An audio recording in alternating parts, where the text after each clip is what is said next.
You're now listening to Sound Talent Media. Check out more shows at soundtalentmedia.com. Hey, what's up, everyone? I'm Matt McGachy, the vocalist of Cryptopsy and the host of the Vox and Hops Metal Podcast, where I sit down with fellow metal musicians. We talk all about their lives and music while sharing killer craft beers. If you've ever wanted to sneak backstage and share a beer with one of your favorite musicians, well, Vox and Hops is the podcast for you. This week on the podcast, I dropped a killer episode with Kelly Schaefer of Atheist. There is this episode and over 440 other ones to help you enjoy life, metal, and craft beer. So what are you waiting for? It's time to become a Vox and Hops head. Cheers! Hello, everyone. Good afternoon, good morning, good night, good whatever it is, wherever you're listening to this. Thank you very much for tuning in. As always, you know I appreciate you. It means literally the world that you would spend a little time with me today. I have just a touch of business to get to today before we get into this episode with Chris Turpin, which I am very excited to finally get to you. First of all, if you are the type of person that does the whole Spotify pre-save thing, the American Cyclops record, Tom, Do You Have Anything Sharp on You, that I have talked about incessantly all year, is dropping officially on all the streaming platforms on the 9th. Yes, I had to check. June 9th. So coming up here very, very shortly, it will be available on all the streaming platforms as normal. So if you're the pre-saving type, if you could head over to Spotify and pre-save it, the link for that is, of course, in the show notes. And that would mean a lot to me. If you can't find it right away, it may still be processing on whatever streaming platform you normally use, but it should be there relatively soon. So check it out, June 9th. Stream it, because, you know, it doesn't pay much, but it pays better than podcast streams. Yeah, I'm just kidding there, folks. Listen to it wherever you want to listen to it, but it will be available on all the streaming platforms very soon. And of course, we still have the vinyl pre-order that is available at tonemob.com/store. So yeah, there's that. Okay, that's enough business for one intro. Let's get into this episode with Mr. Chris Turpin. Here we go.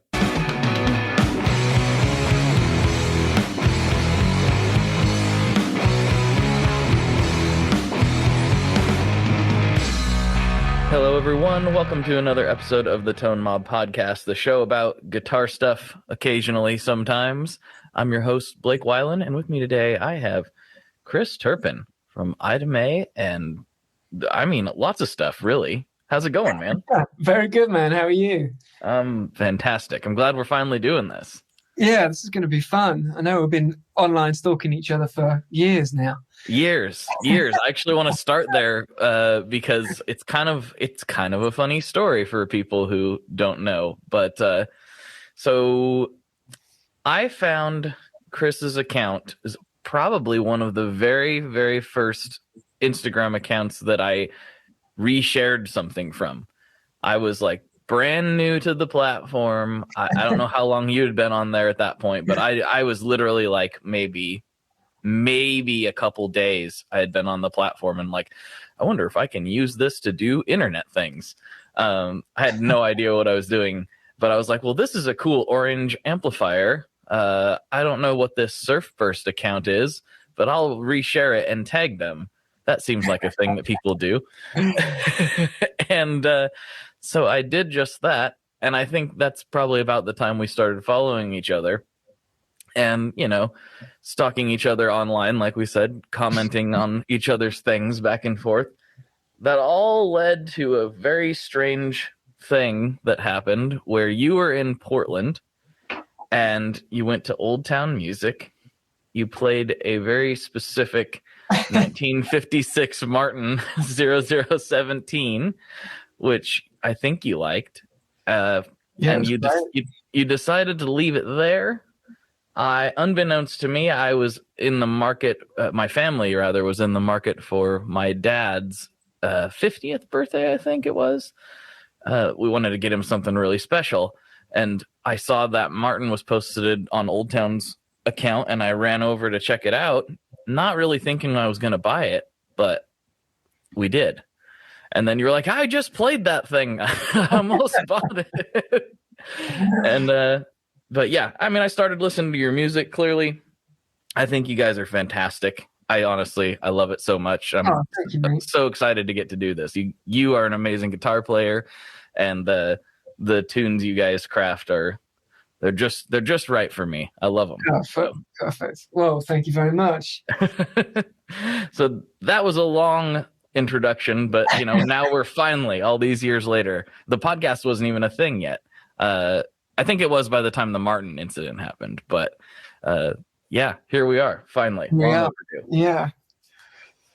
No, it was crazy, man. I mean, the world of Instagram, I didn't really understand what it was or what I was doing on it or what the point of it was.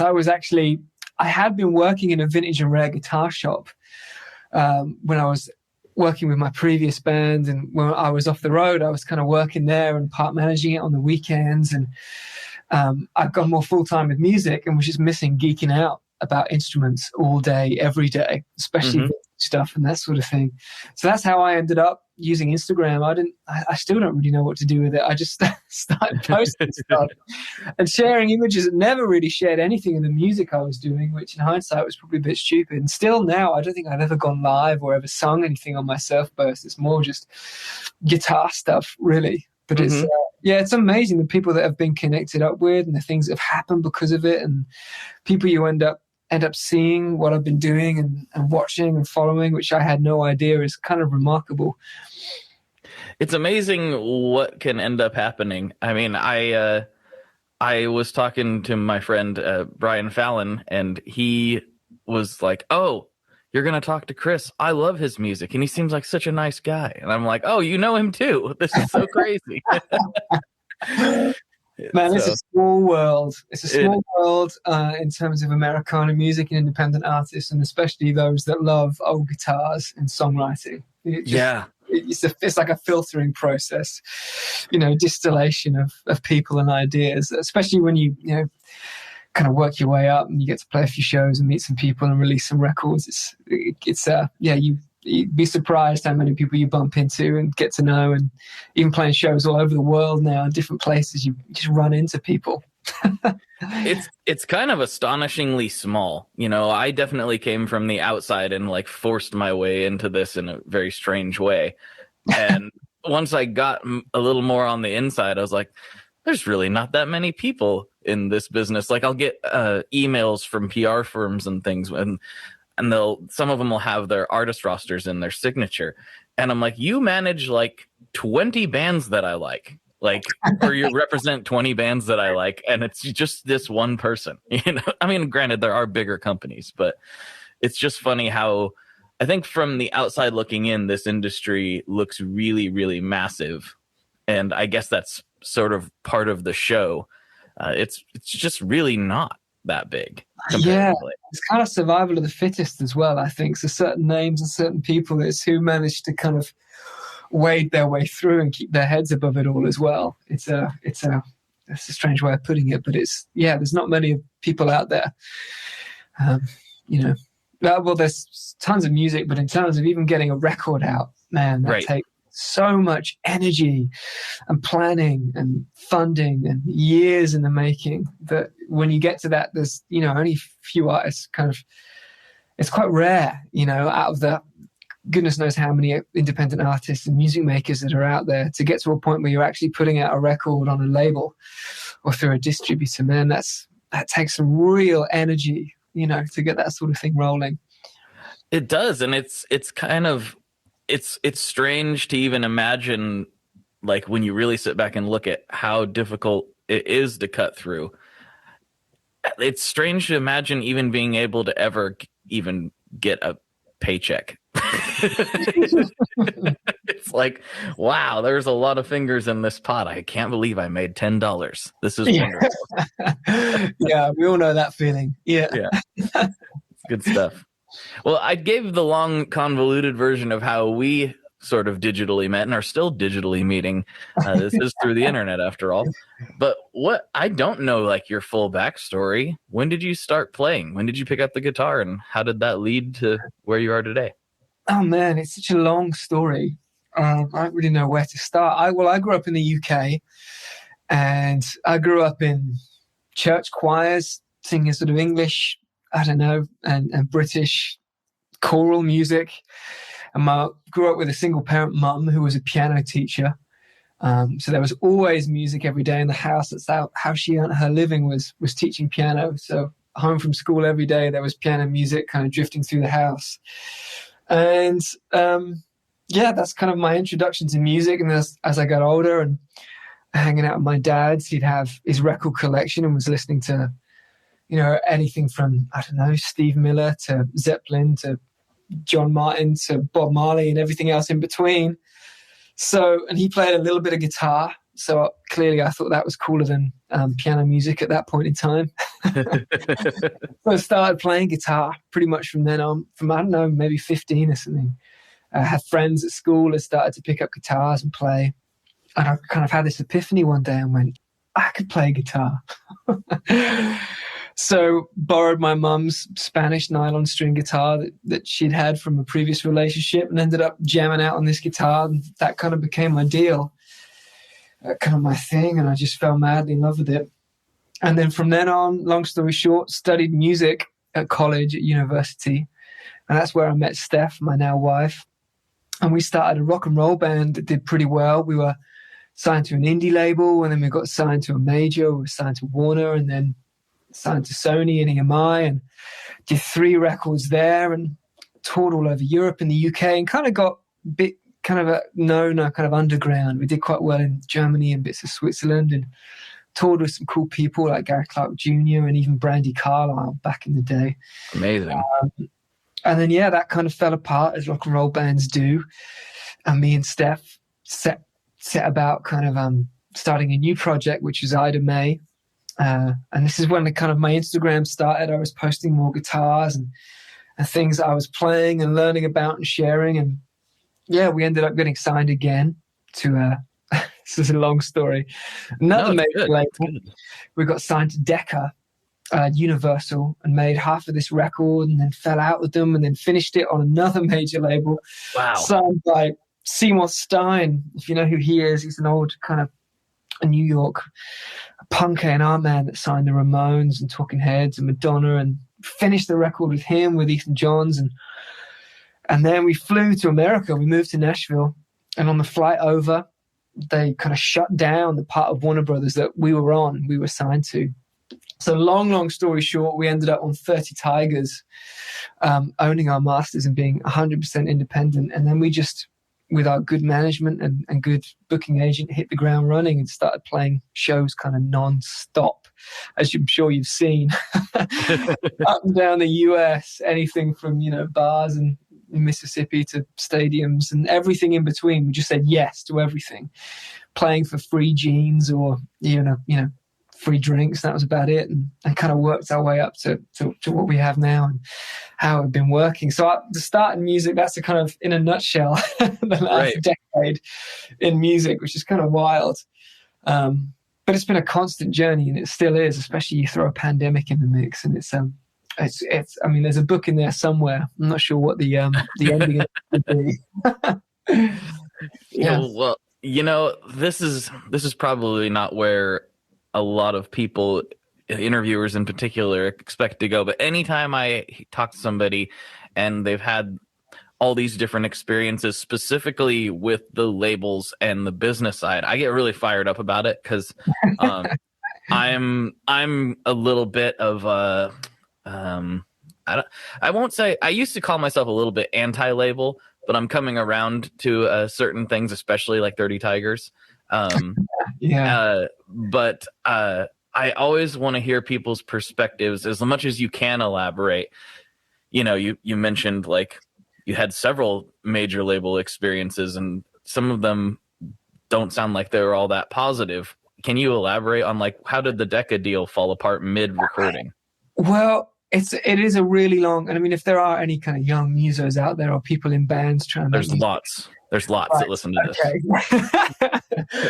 Well, it's really hard because we began, I mean, like 10 years ago, so the music industry was still in a state then where you could sign larger record deals, and you could kind of, it was still in a state where we were making albums, and we were quite old fashioned and had kind of, rose tinted glasses on about how we wanted to make our music, and we didn't want to compromise, and we didn't want to do the major label thing too much. So the first thing, getting a record deal is difficult. You know, that kind of gives you the seat at the table. And I mean, for our first signing, we'd done an EP with a great producer, actually, called John Parrish in the UK. He'd worked on PJ Harvey and Aldous Harding and people like that. And he's a really interesting guy. So we had this name that had recorded 4 of our songs, you know.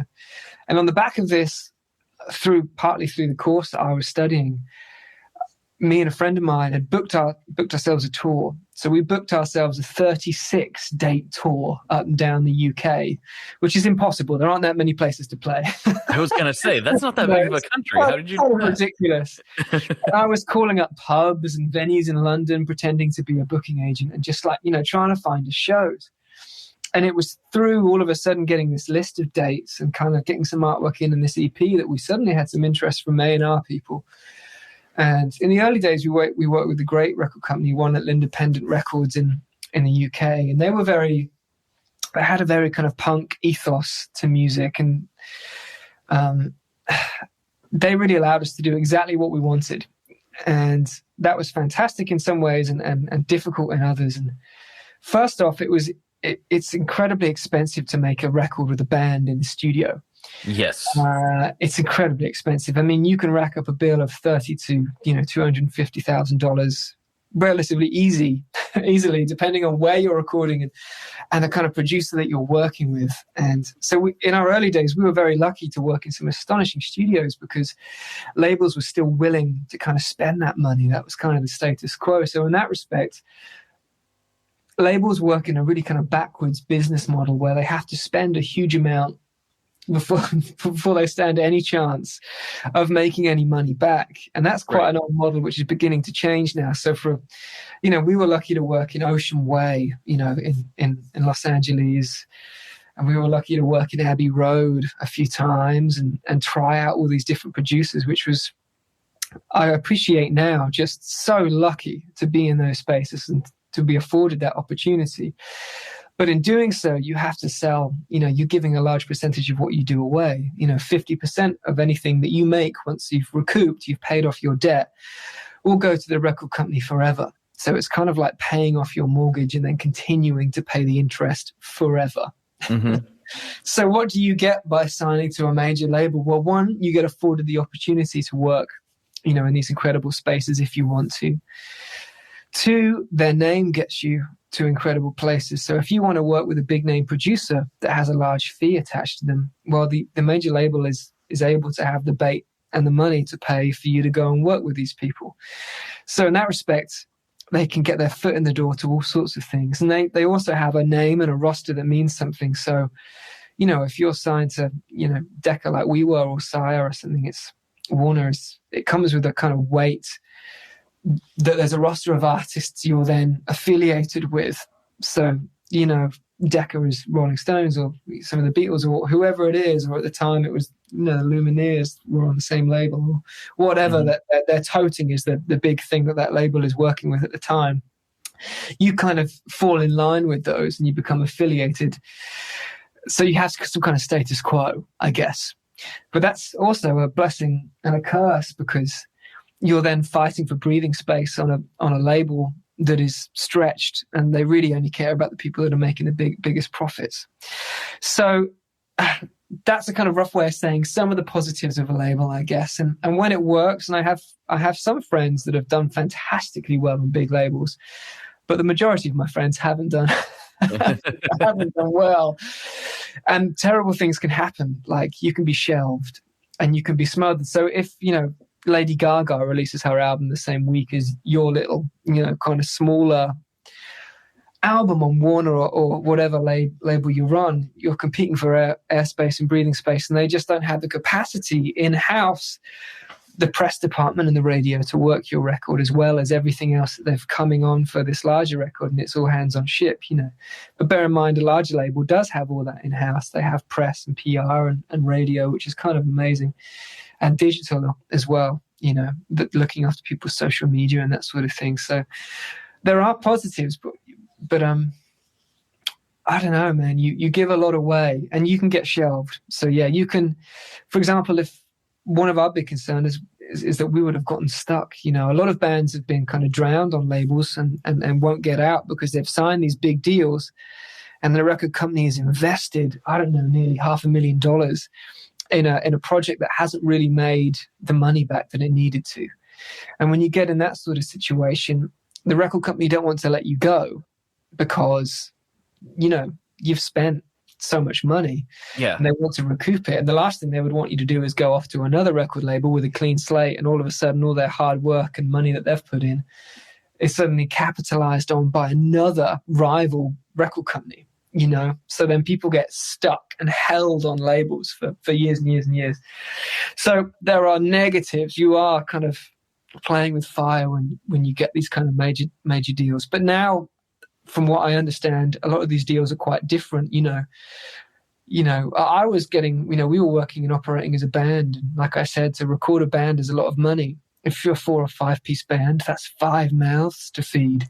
That's a big advance, and a lot of hotel rooms and that sort of thing to get on the road. And whereas now you can sign someone with a laptop and you can throw that track up on Spotify, push it to the top of New Music Friday, and you'll know pretty quickly if that artist is going to work and resonate with people or not. Whereas in the earlier days of us operating, none of that existed. I mean, we got signed from MySpace, for goodness sakes, Right. Showing my age. But so yeah, that's a lot of waffle, but I mean, I could talk for an hour on this subject. And I should say as well that I think, for any music lovers out there, I'm sure you've gone into streaming and the lack of royalties and the kind of small amounts of money that's generated that way, even through a lot of streams. But getting a band on the road is incredibly expensive. So, for example, when we were first touring in Europe and going out on these larger tours with larger bands, we'd be getting paid £500 to open the show. Well, when you're hiring a van for £100 a day and you've spent £100 on petrol and you're spending £250 on 3 hotel rooms that you're all sharing, you're running a huge loss just to play the show. And still, it's really difficult to make shows work. So any opening band or support band or lower level touring artist, the margins that you're operating on are really, really thin. And I think it's well worth more people I think are talking about this more, and people are appreciating the kind of not the sacrifice, but the energy involved and the belief involved in these smaller acts kind of sticking to their guns and making the music that they're making. And I hope with things like Patreon, we have a Patreon in which, I'll be honest, it's been a huge help to us. Oh man. Through the pandemic, and I had no idea what it was, and we just kind of threw ourselves into it saying this could be an incredible thing, and it's been such a joy. And I really hope platforms like that begin to grow and more people understand what it means to be an independent artist and what it means to try and make art on your own terms, and also to appreciate it as art.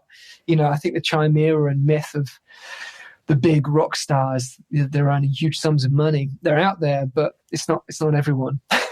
It's who they are. You know what I mean? Like everyone knows the people. There's very, very few that it's like, wow, that guy secretly has a lot of money. Like it's like, yeah, when they're doing well, right? Yeah. At least when they're not struggling. I shouldn't say that everybody's doing well, but at least when they're not struggling, Yes. Yeah. But yeah, Patreon has been huge for me. It's been a thing for me for several years, but as far as like being able to continue to do this and put out as much content as I've been able to, and put the time in during 2020 especially, I mean, that really was it's not a ton of money, but it made all the difference in the world some months. Yeah, it helped. Big up the patrons. Yeah, so thank you to all of the Patreon supporters. Seriously, it's not much. It may not seem like much, but it is honestly huge. So thank you. But yeah, I'm I love talking about all this stuff. Let me just stammer around here for a couple minutes. But, I'm a big believer in especially, I know things are different now. And I know that I view it very much through a modern lens versus what it was years ago.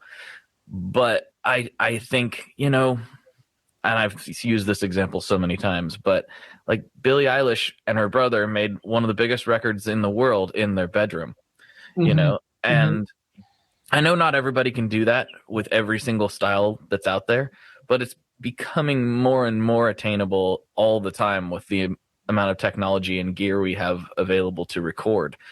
And as much as I love and appreciate the history and the vibe and just the awesomeness of these old, huge killer studios, I feel like, unfortunately, some of that might be going away unless they figure out how to offer more things, because it is so expensive. And at some point, did you think that the majors are going to just stop investing in that entirely, except for, the Jay-Z's of the world? Yeah, probably so. It's something we think about quite a lot, actually, because we've worked with Ethan Johns in our first album, who's a big advocate of live recording and kind of full band recording. I guess Dave Cobb would be kind of a more American equivalent, but we self-produced our last album, which is coming out in July, and it's a shame, because I think it works kind of two ways. If you don't have the funding for those big studios, it's such an art and a craft working a studio in that way. The way, I don't know, anything from Muscle Shoals to Abbey Road in its early days, to the Pyreca Studios and the Decca Studios, these great studios of old. I mean, the craft and the audio engineering and the production and the great producers from Joe Boyd to, whoever it might be. It was such an art. And the musicians that often picked to play on those records did that daily. You think about Stax, these people would day in, day out make these records and, play bass, just play drums. So the quality and the groove of these musicianships is just next level. And sadly, and also the communication between a group of band members like that, which sadly, I mean, it exists in Nashville still, and probably in LA, I'm sure. But over here, it's where we are at the moment in the UK. It's quite. I think it's a dying art form, not only in the audio sense, but also in the performance sense. Mm-hmm. So I do hope that people really appreciate, and it should be sold, almost sold to people, audiophiles, to say, look, this record was tracked live with a live group of musicians to tape. We did this in 2 or 3 takes, and the energy that you're hearing is, the first time this song was ever really played with people. Like, you're discovering it as we were discovering it, and I think that's such a powerful, powerful thing. And it's why a lot of those older records, from, I don't know, Aretha Franklin or whoever it is, have stood the test of time so well, because that energy, that atmosphere, that intensity doesn't age. Whereas certain types of sonics and production ideas and trends do age. So I think we're getting to a point now where I think we'll get to a kind of, you'll go to the big studio for a couple of days, maybe track a few things live, and then you'll do overdubs from a smaller space or from home, or vice versa. You'll do most of it from home and then go to the big studio for the overdubs and drums. And I think you'll hopefully find that some of the larger studios become kind of hubs where people can book space and come in and do certain things. But I think I worry for the more mid-sized studios, because, there's going to be less people are going to be needing to use a studio and block it out for 4 weeks and, have catering. And right. Not going to be happening anymore. Well, unless you're, like you say, Jay-Z or just some huge artist, Yeah, it is truly, truly its own very unique, special art form, doing all that stuff. I've only seen it like on tours and like from the consumer side, but I'm very interested in it. And I've been into some, I guess I've gotten to tour some really high-end studios, but I've never worked in any of them or done anything real in them. But I have seen, like you said, the mid-level studios, which are, genuinely a huge step above a bedroom. Yeah. Like, and what it takes to do all that stuff and the musicianship that's required is far beyond anything that I've ever been able to achieve. It's not even in my wheelhouse to be as good and as tight and as knowledgeable as these session musicians from those days. It's insane. And then also the recording engineer and everybody else involved, like, that is what do they say? It's like 10,000 hours to get good in anything. Those people probably have, 50,000 hours. Doing and also just that. the level of knowledge those engineers have, from working from, I don't know, the 70s onwards or something, if they're that age. The level of knowledge that I've had to gain working more in production over the last 5 years, from microphones to preamps to compressors to vintage and modern gear. It's such a huge wealth of knowledge, which most people just completely bypass now. And you can call yourself a producer with a laptop if you've got something on a playlist on Spotify, which is, you're not a producer in the old sense, and you're not an engineer in the old sense. It's this kind of new thing, and with plugins on your various DAWs, you can say that you know how a Fairchild works or how an 1176 compressor or whatever works, but that's very different to actually being hands-on in a studio with a real Neve console full of 1073s or what have you. And I think as well, people will it's kind of devalued the studio idea. It's like, well, hang on, why do I need to be playing through a $200,000 desk or what have you when I can do it through my interface at home?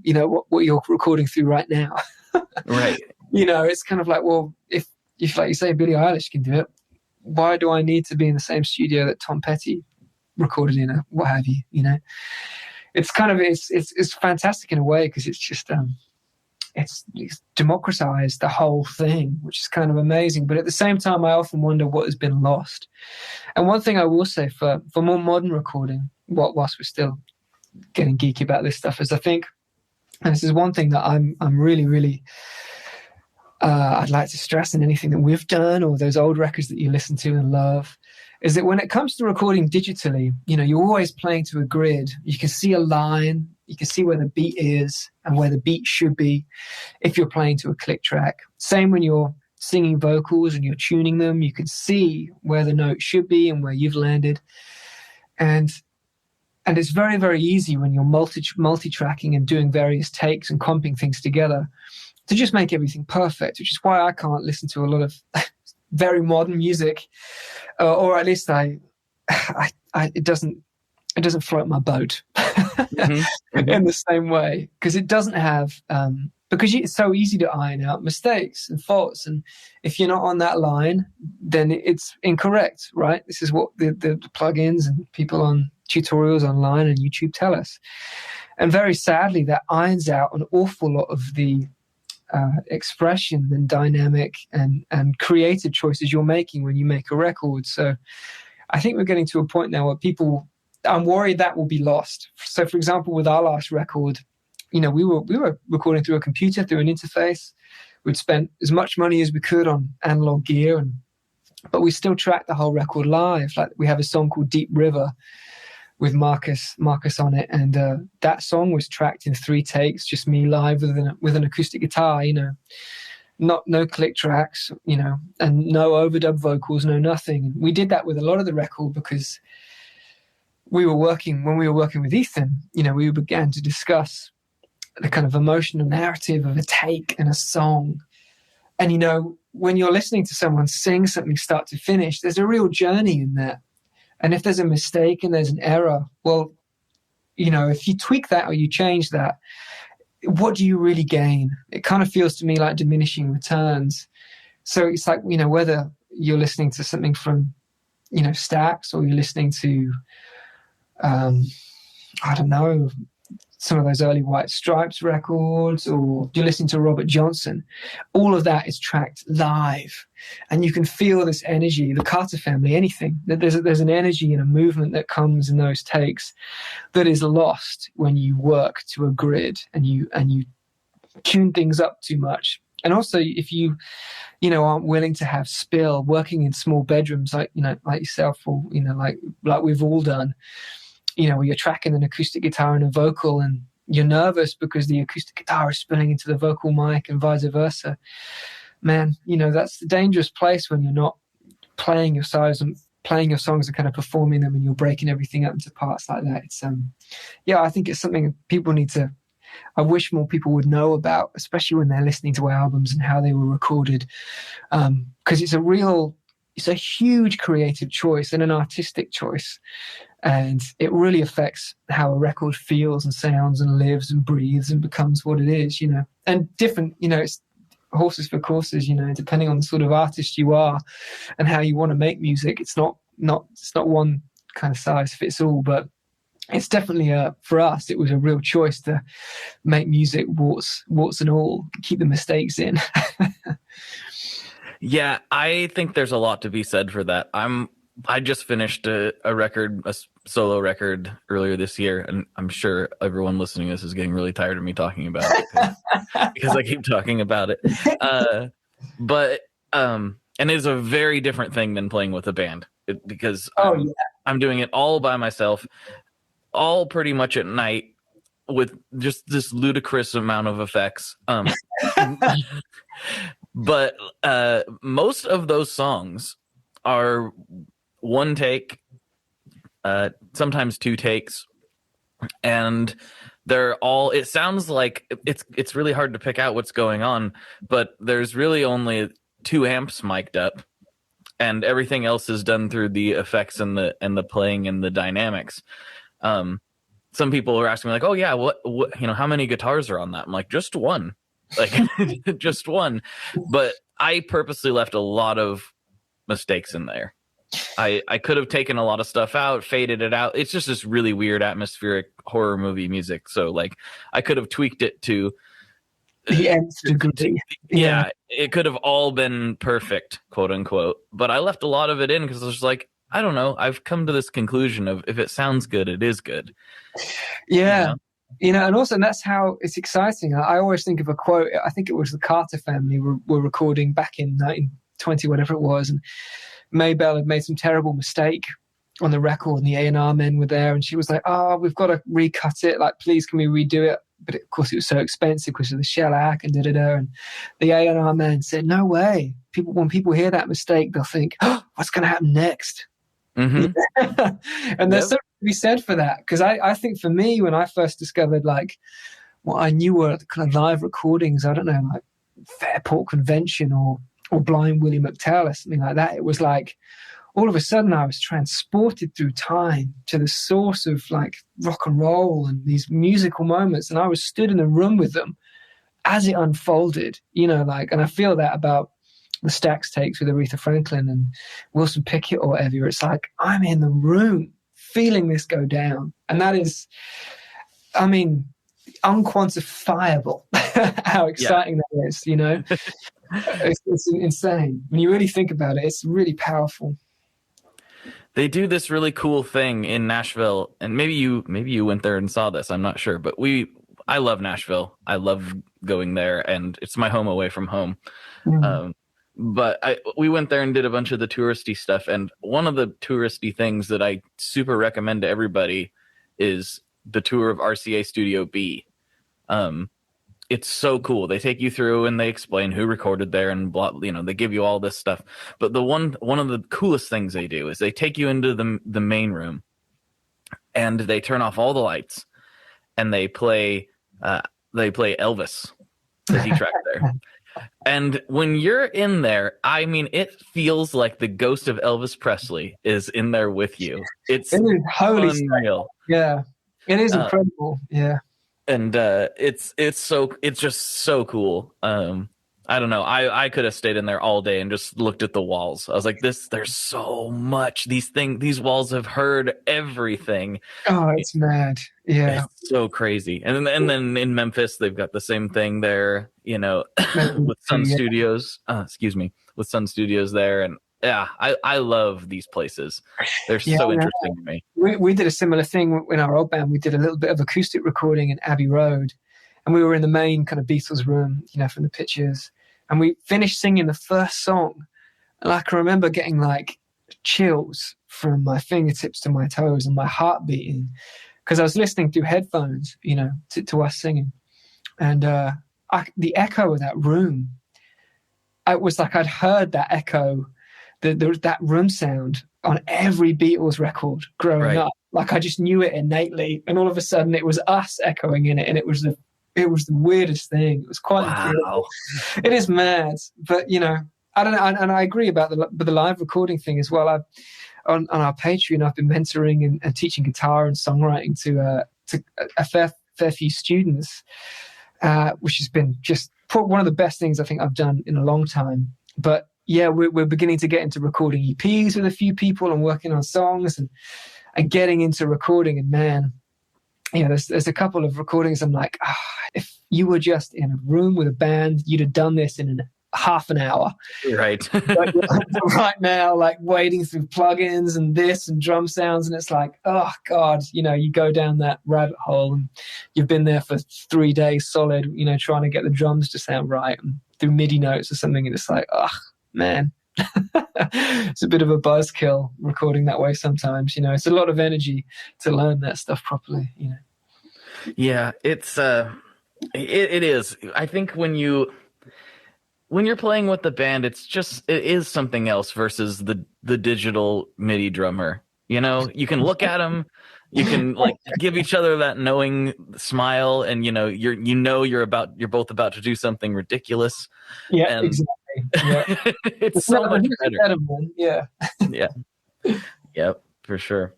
Well, hey man, before we get too sidetracked and just go completely off the rails, I told some people in the Facebook group that you were coming on, and there were a couple questions we wanted to go over. So let me pull that up real quick. Okay. Well, I hope we haven't bored people. We're not talking about guitars here. It's always nice to talk a bit more about the industry and the kind of, I don't know, it's hard, to describe more of holistically, how the industry works and music and stuff. So if I ever get too boring, I'm sorry. Let's talk about pedals. This is much more on topic than some of them have been. I mean, we haven't even gotten to talk about aliens yet. So, once we get there, yeah, we still got time.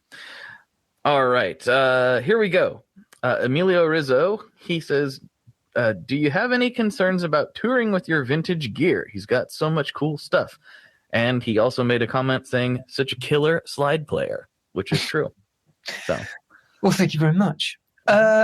So yeah, vintage gear and touring is a tricky one.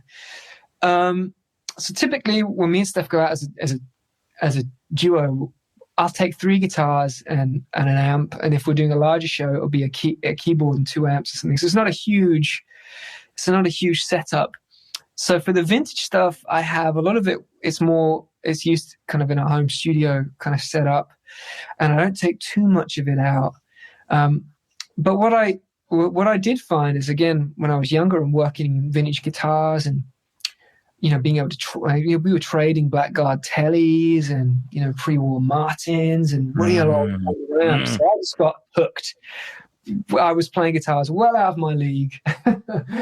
And, I was in my early 20s or whatever. And any spare money I had from the road, I would see things on eBay or Gumtree and I would just buy them because I knew they were cheap, And I also knew that, I was selling, pre-CBS Strats to dentists, and there's nothing wrong with that. But, it's, having a collection is a beautiful thing, and sharing the love and the historic purpose and of those instruments is a real big thing. But at the same time, I was like, man, these things sound so good. I've got to kind of, almost like, conservationist. I've got to save some of these and put them to work, before I can't afford them. So a lot of the old amplifiers I have, I got for nothing. I got in early, I got them for good money, and I would trade things to the shop I was working in and sell them for more and make some profit, and then put that profit back into stuff. So that's how I ended up affording a lot of the gear I have, and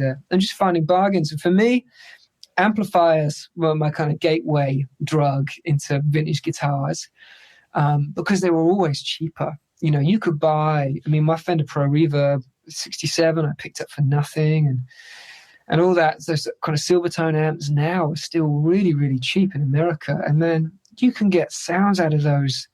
I almost think an old amplifier or an interesting little combo amp will give you so many more varieties of tone with a kind of a few guitars than 20 guitars through the same amp, So I kind of got hooked that way.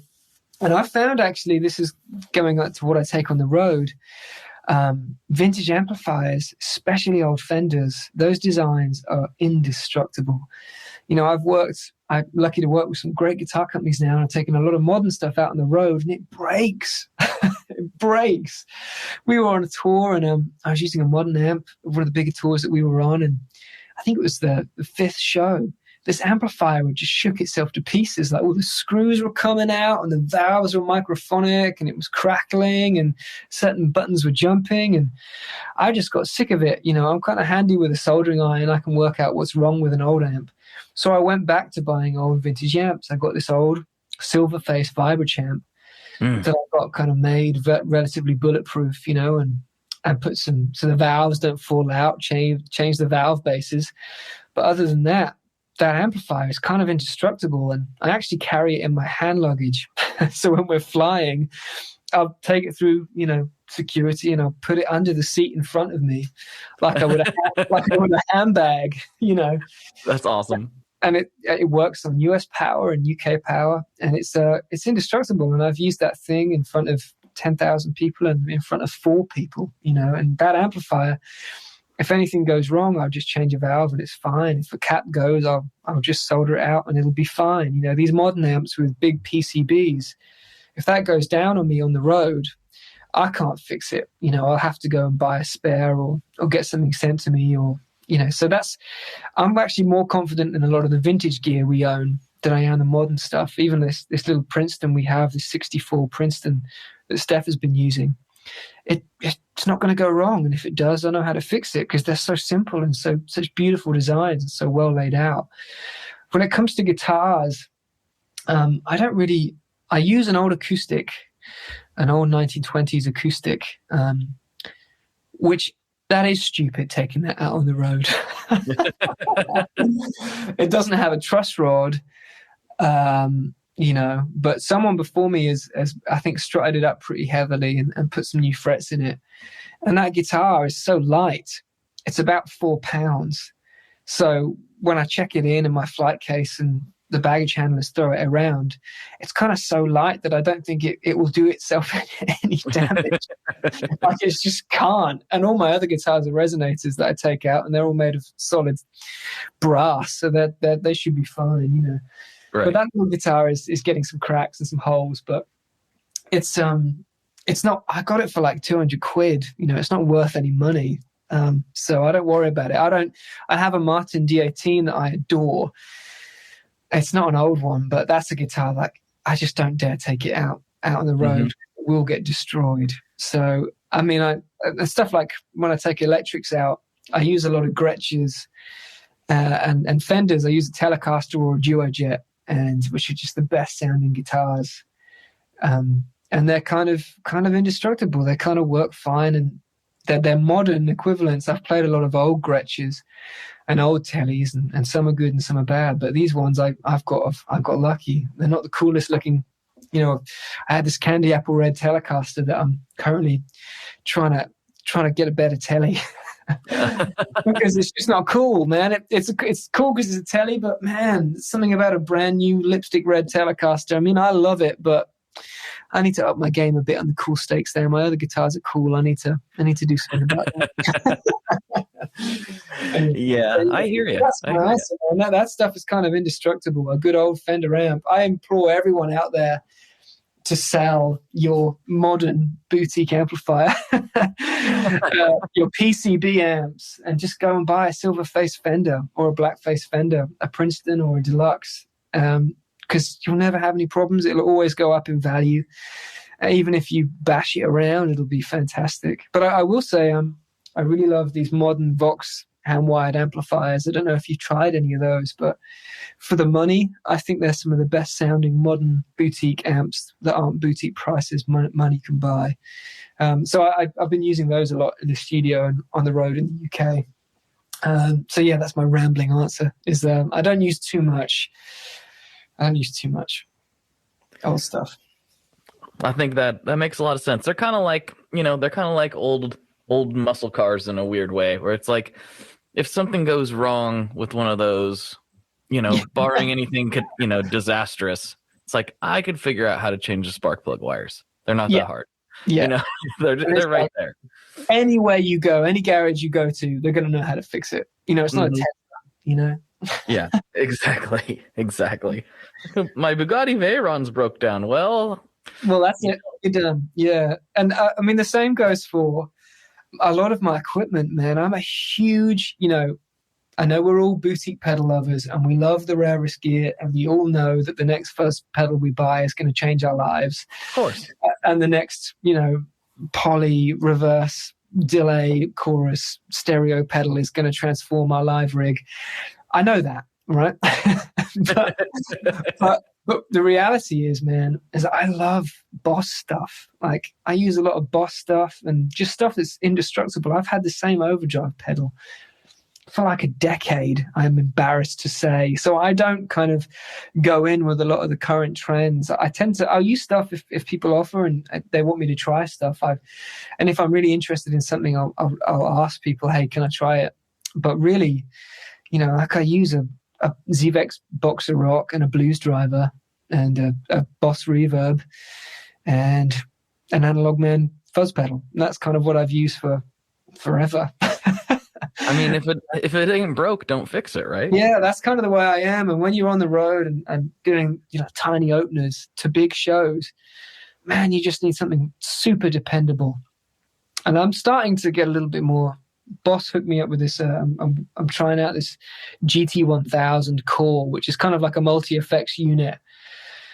And I was very skeptical, but I spent about a month learning how to use it. And it has been a real game changer. So stuff like that, which again, for me, being a big vintage fanatic, having some multi-effects pedal on my board is completely blasphemous. But man, I'm trying to stay hip, I'm trying to be with the kids.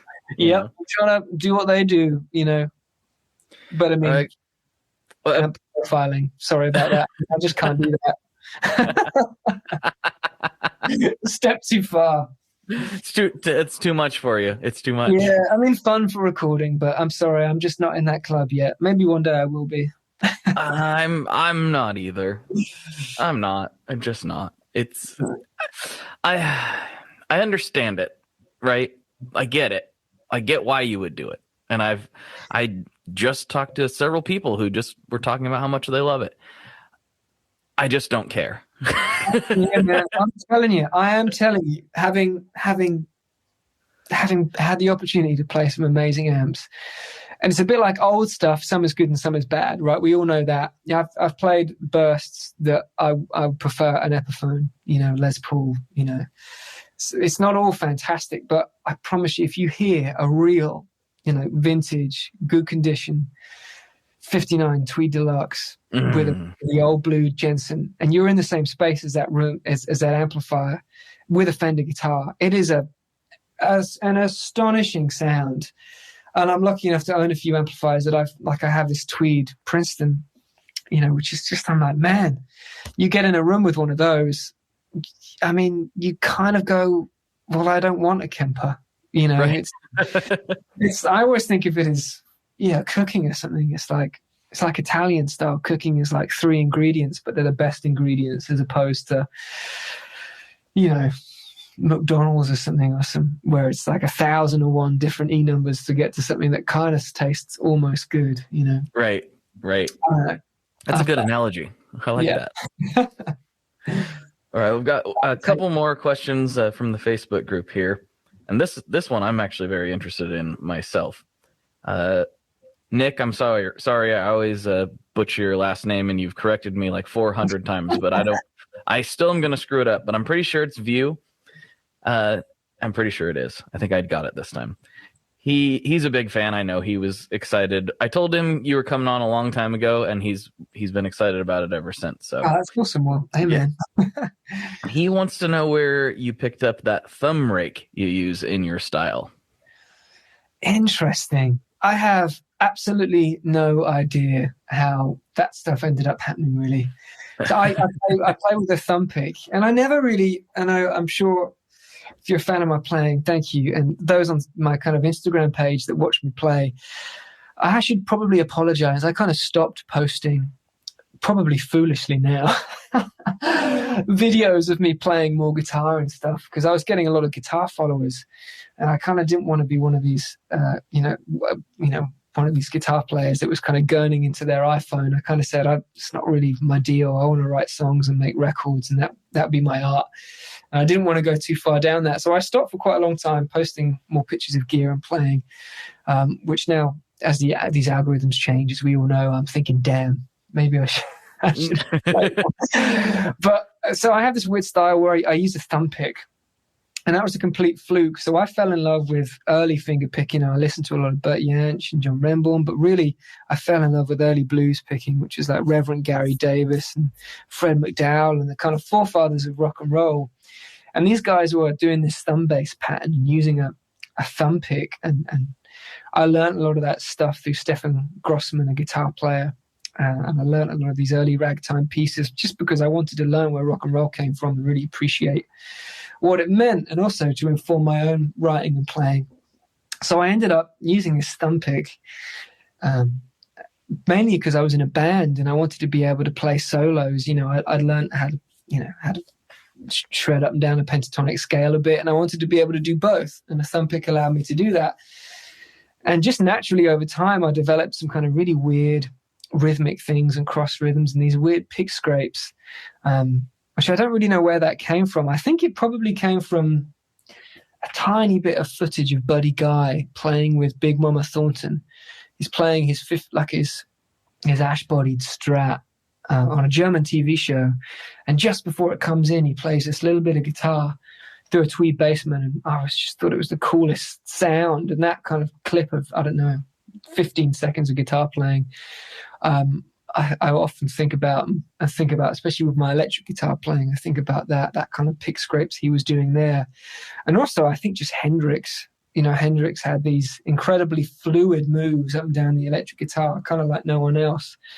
So I really like fluidity. That's what because I'm not much of a practicer when it comes to scales and that sort of thing, but I like things to move and feel organic. So that pick scrape kind of came from that. And it's pretty cool, but it's pretty weird. I like that. That's a good answer. I don't know, but probably from this very specific moment on German. Yeah. Yeah. There we go. I don't know, but it was definitely this. So, yeah. I like that.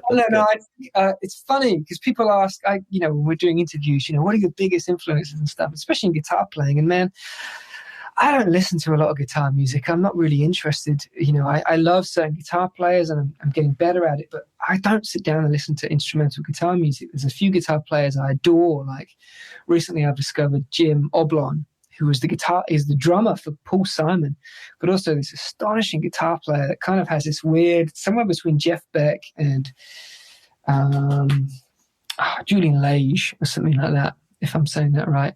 Mm-hmm. He's, people like that are fantastic, and Jeff Beck and Peter Green and that early stuff.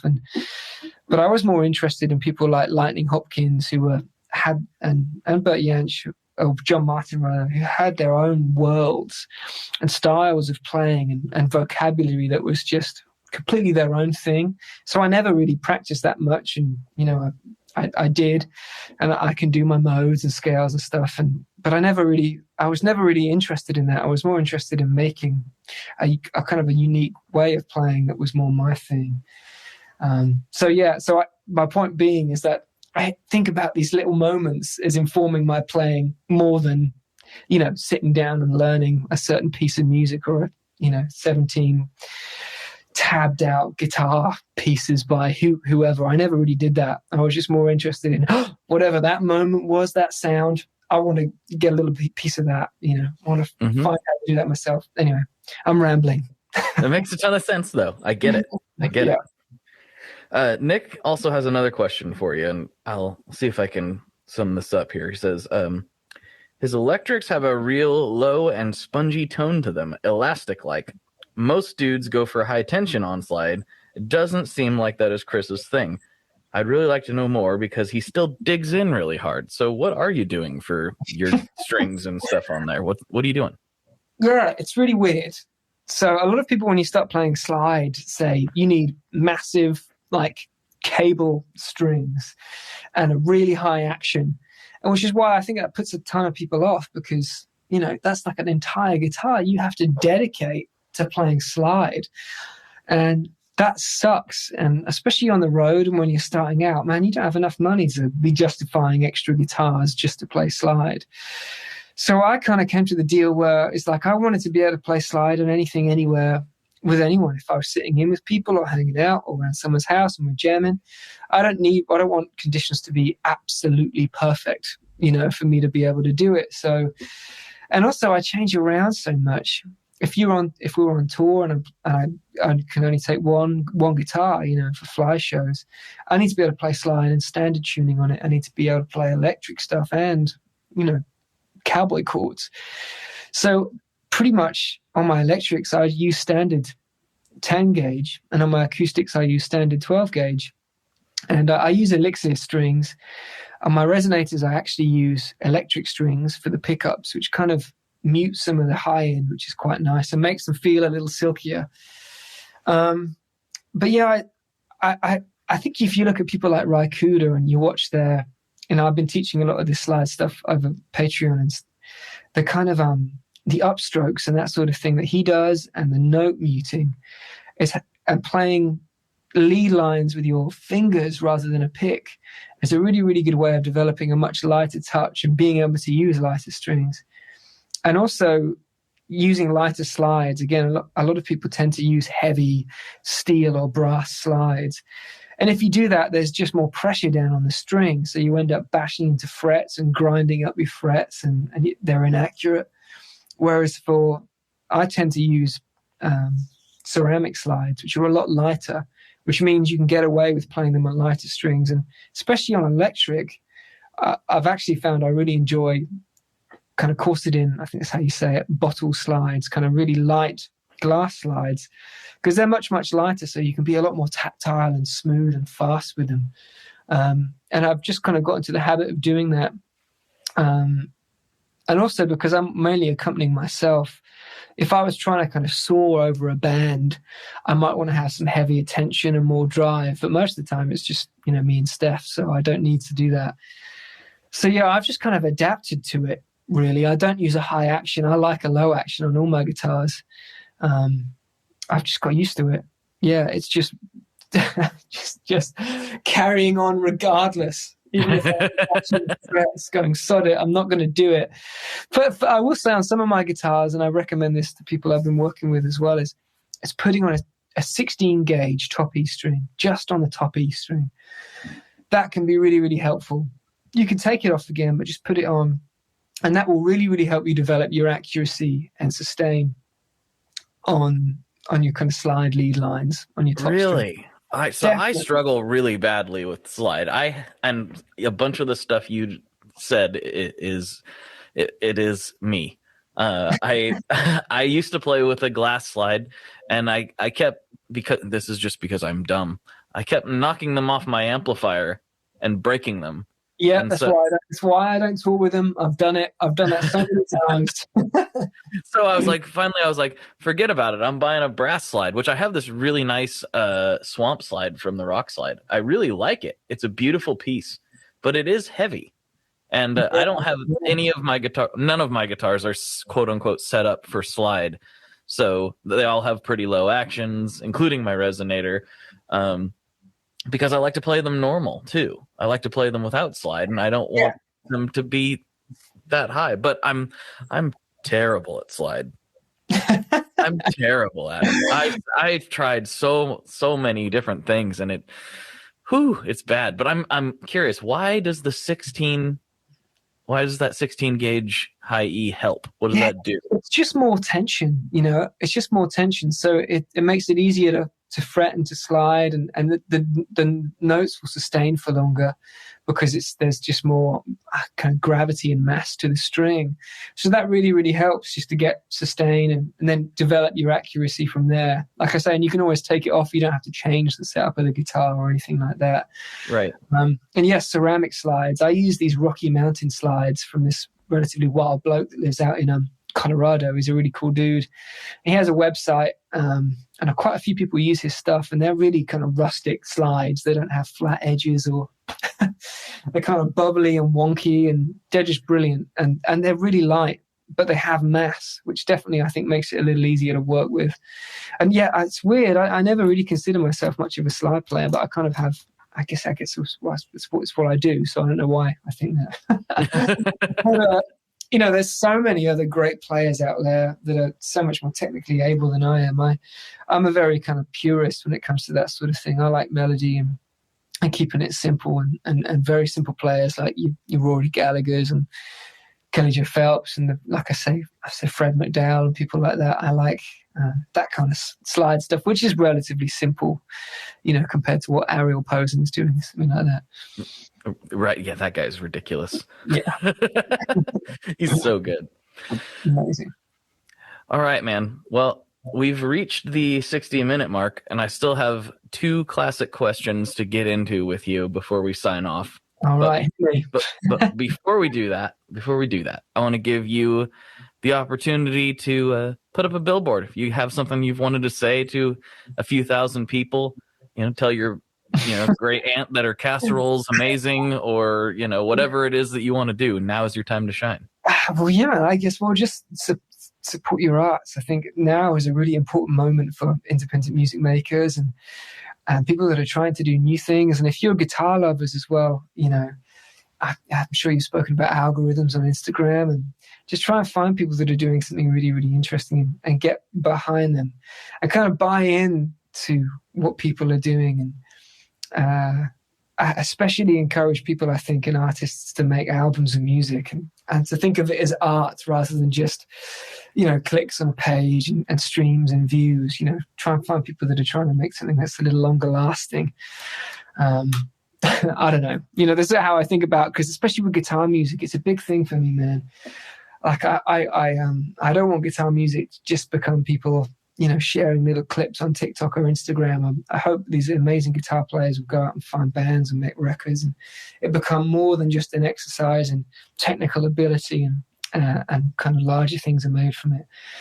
And on that note, our album's out July 16th. So there you go. There you go. Can they pre-save it and all that jazz? Is that an option? I think it nearly is. Yeah, I should say that. Yeah, we have some good friends. This is what I should really be talking about, is our new album, really, which is, we were lucky enough to have Marcus King and Jake from Greta Van Fleet play on the record, and some other people. And we're really, really proud of our new album. And we've made it totally independently, and hopefully there'll be some more. If you come follow our page, Ida Mae and Surfburst, there's going to be a lot of news about the record coming out soon. And we're going to be back on the road, I think, in the US, maybe as soon as July, but probably more like the fall. And we have some really exciting shows to be announced. So hopefully we'll get to come and meet some people and hang out by a merch stand and drink some beer and listen to some live music very, very soon. Portland? Question mark? I would hope so. Very, I very. hope so. I love Portland, so I hope so. Yeah, you come see me. Come Yeah, by the Shred Shed, and we'll do some dumb things. Absolute deal. We will do that. Right on, man. Okay, classic questions, and we'll get on out of here. All so, right. First one is, and this is going to be fun because of what you hinted at earlier. What is your favorite Boss pedal? Oh, how could I choose just one? I know. It's not fair. Well, I have a DD7, which I love, and the RV6, which I love. And we just got their vibrato pedal because we were using one of the cheap Behringer knockoffs, and I felt guilty, so we got one of those, which is an amazing pedal. That VB2, I think it is. Mm-hmm. Yes. Oof. But really, if I had to pick, it's the Blues Driver. The Blues Driver, the legendary Blues Driver. Come on. Well, what else do you need? Just an amp and a Blues Driver. That's a rock and roll band right there. Done. I love a Blues Driver. Nice. Mm-hmm. Nice. Okay. Last question, and this is where it gets dicey. This is where, families tend to break up over this. It's a big deal. Uh-oh. What kind of pizza do you like? Okay, well, American pizza is a whole different planet to what I was used to living in the UK until we moved out to Nashville. So I don't know. I'd probably go for some fancy kind of schmancy sourdough based thin crust European deal. Oh. I have been vegan, but I'm afraid it would probably be covered in some sort of exotic cured Italian meat. Yes. And and probably some artichoke. Yeah. Probably do that. That sounds. Yeah, we can eat pizza together. That sounds fantastic. But at the same time, I'd have some gigantic Chicago deep crust, everything filled with cheese scenario. I'd do that as well in a heartbeat. I would do that, but like I've said before, I feel like that scratches a different itch than what I'm thinking of when I'm like, I crave pizza. Completely. It's its own unique and very fattening, wonderful thing. Nice, man. Well, thank you so much. This was a blast. I'm so glad we finally did this. Absolute pleasure, man. Yeah, and thank you for letting me get on my high horse and talk about music as much as I have. It's been really enjoyable, and I hope we get to hang very, very soon and drink some craft ale somewhere or something. That's what people seem to do in Portland. So. Very much so. Very much so. Right on, man. Well, maybe we'll talk a little bit more about more music stuff here. Yeah, man. Peace and love to your audience out there as well. Thanks so much for having me. Awesome. All right, everybody. For Chris, this is Blake. And as always, folks, good luck and good tones. All right, folks, there you have it. I hope you enjoyed that episode. Please check out Ida Mae. Please check out Chris's music. It's seriously so good. It really is so good. I would not lead you astray. Go check it out. You'll be very, very glad you did. And I mean, you heard him. He's a great guy. What a cool dude. This is a dream come true to get to talk to people like him. And if you need a little more of this conversation and you would like to help keep the lights on for this particular podcaster, you can go to patreon.com/tonemob and you will get extra episodes beamed to your ears every week, including more chat with my dude, Chris. So there you go. I hope you enjoyed this episode. Please, please, please, please, please, please, please, please, please, please, please share this with your friends. Share this with people. The show must go on, and you can help it go on by telling people about it. There's literally no other way that this works. It's all up to you. Well, and to me too, but it is up to the listeners. That's the reason why this thing is still around, why it's still kicking. Please tell somebody about it. I'd really appreciate it. Okay. Talk to you next time, folks. Bye-bye. One last thing before we totally sign off here. I just want to remind you that if you do any shopping at Stringjoy, that's Stringjoy guitar strings made in Nashville, that will help me out as well. As I've said for years, I'm heavily involved in that company, and I really do think they're making the best products on the market. So if you would like to try custom strings, go to tonemob.com/stringjoy and check them out today. I seriously love what the team down there is doing. I help them out with all kinds of things, and by you supporting them, you are also supporting me as well. And hey, you need some strings, so why not get some custom strings just for your guitar and playing style? Again, the link for that is tonemob.com/stringjoy, and that will take you right to their website, and you can do all your shopping through there, and that will help everyone involved out. So thank you very much. Talk to you next time. We are brought to you by the wonderful folks at Gun Street Wiring Shop. Yes, Gun Street Wiring Shop. I've talked about them before. I used to say based out of Bend, Oregon, but guess what? Sean moved to my neck of the woods. Sean's in Portland. Sean is awesome and has helped me with a bunch of stuff lately. And if you have wiring needs for your guitar, he can help you too. If you want to get weird with it, he can get weird. If you just need to spruce things up a little bit, there's your guy. He takes all the guesswork out of doing your guitar wiring, and he makes it simple, and his customer service is top-notch, and I can't say enough good things about Gun Street as a company. I really respect Sean and what he's all about, and the product is top-notch. I've got 3 different guitars that now have Gun Street harnesses in them, and I could not be happier. So go to gunstreetwiringshop.com and check them out.